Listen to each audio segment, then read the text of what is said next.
Therefore, the Romans took the technology and scaled it into an empire. Between 500 BC and 500 AD, Roman engineers built cisterns beneath every major building in every city they occupied. Private homes in Pompeii had rooftop collection channels flowing directly into household storage tanks before the city even had an aqueduct. The aqueduct came later, in the 1st century BC.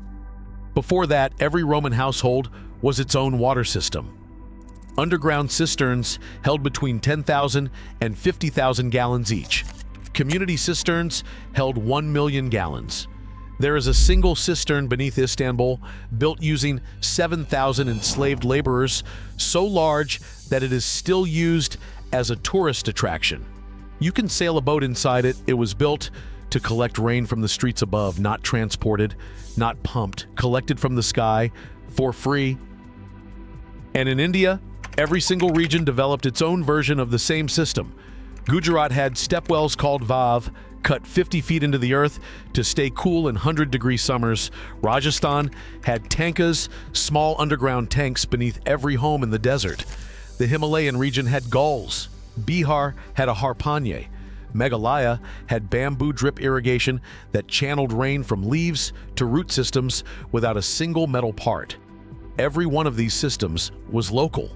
Everyone required zero ongoing cost after installation. Everyone worked for generations. But then, the California Gold Rush changed not just mining, it changed who owned water itself. In 1849, gold miners in the Sierra Nevada needed enormous volumes of water to process ore. Their claims were miles from any river, therefore they invented a legal fiction: first in time, first in right. The first miner to divert water from a stream and put it to profitable use owned the right to that water permanently. Not the land around the water, not the water in the ground, the right to divert it from anywhere to anywhere for profit. The California legislature codified this doctrine in 1850. The Colorado Constitution adopted it in 1876. Within 20 years, it had spread to 17 western states.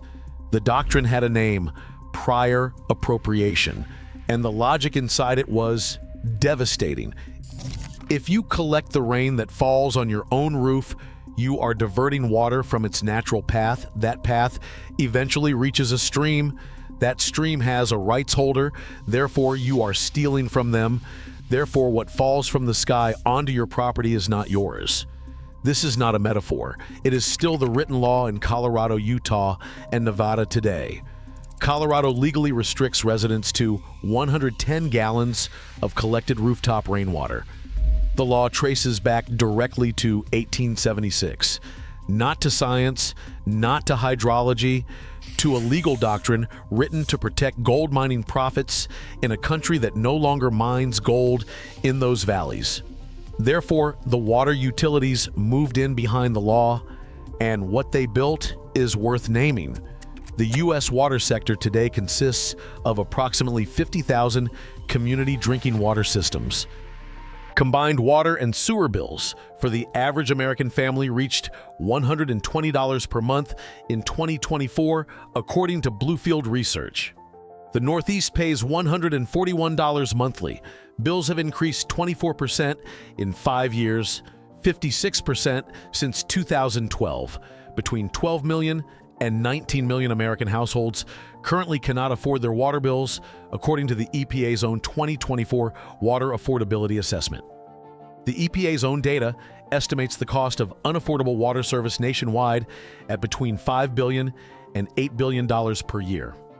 Minimum wage earners in some cities must work 20 hours a month just to pay for water, 20 hours of labor for a substance that falls from the sky for free. You cannot patent rain. You cannot brand a storm front. You cannot build a subscription model around a gutter and a bucket, but you can write a 150-year-old legal doctrine into state constitutions and spend 3 generations making sure that most Americans never seriously ask why they need a permit to catch the water that falls on their own house. This video is one chapter of a deeper archive. The full resource library is in the description: complete system builds, material sourcing lists, state-by-state legal summaries, and documented water savings from real households. Everything is below. Close your eyes for a moment. It is raining. You are standing under your overhang. The drops are cold on your skin. They are loud on the roof. They smell of clean air and wet dirt. 3 feet away, through a $2 piece of cut PVC, that same water is running silently into a dark tank, not evaporating into a storm drain, not running into a managed municipal system, and returning to you 3 weeks later at $140 a month, just filling, quietly, from the sky, the way it filled a Roman cistern in Pompeii 2,000 years ago, the way it fills a desert tanka in Rajasthan today. The same water, the same physics, the same result. Yours. Now, the honest part. A single 2-liter collection from your shed roof will not replace a municipal water supply. Rooftop water is not safe to drink without proper filtration. First flush contamination from pollen, bird droppings, and roof material means the first few gallons of each rainfall carry the most pollutants and must be diverted away from storage. This is real. This matters. Do not skip it.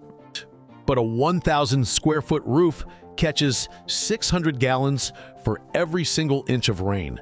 The average American city receives 38 inches annually. That is 22,800 gallons a year available from one roof. The average household uses 100 gallons of water per day outdoors in summer. Your garden, your trees, your compost, your animals. None of that water needs to be treated to drinking standard. Therefore, the math is not about replacing your tap. The math is about what you are currently paying for water that falls free from the sky and runs into a drain below your feet. Here's the build. Buy one 10-foot length of 4-inch diameter schedule 40 PVC pipe from any hardware store. Total cost, roughly $8. Cut it lengthwise using a table saw or a battery-powered circular saw. You now have 2 gutters. Glue a halved PVC end cap to each end of each gutter section, drill 1 hole near the low end of each gutter, and insert a flanged PVC adapter for the downspout connection. Mount the gutters along your roof line with a slight downward slope toward the downspout, roughly 1 inch of drop for every 10 feet of run. Use standard PVC pipe hangers available for under $1 each. Connect the downspout with a first flush diverter. This is a vertical PVC pipe, roughly 3 feet long, capped at the bottom with a slow-release valve.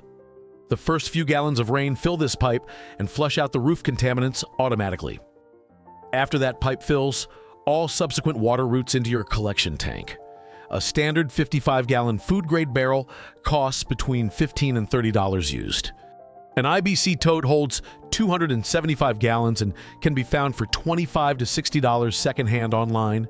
Total build cost for a functional system: under $50 with new materials, under $20 if you source secondhand components. Maria Gonzalez in Albuquerque, New Mexico, completed this build in one afternoon and collected 800 gallons during a single July monsoon week. She used every drop on her vegetable garden. Her water bill dropped $31 that month. She told a permaculture forum that the build took her 3 hours and that her only regret was not doing it 10 years earlier. Compare $30 monthly savings to $20,000 over a decade. Compare your $2 section of PVC to the $5 billion to $8 billion Americans pay annually for water they literally cannot afford. Compare an afternoon in your driveway to 150 years of legal architecture designed around the premise that rain is not yours to take. The Neolithic farmers of the Levant knew this. The Romans cut their cisterns 6 feet into the ground for exactly this reason. Every arid civilization that survived long enough to leave written records harvested what fell from the sky because survival required it. Then came the California Gold Rush of 1849, then the Colorado Constitution of 1876, then 50,000 utility systems and a combined monthly bill that has risen 56% in 12 years. And this afternoon, for $2 and 1 PVC pipe, You just built what they have been billing you for. Subscribe. Share this video with anyone who pays a water bill. Every share is one more household that reconnects with physics that a 6,000-year-old farmer already knew. And next time on this channel, the 1960s federal study that documented exactly how much water American roofs discard into storm drains annually. The number is so large it was never published as a headline. We found the original document. That is next.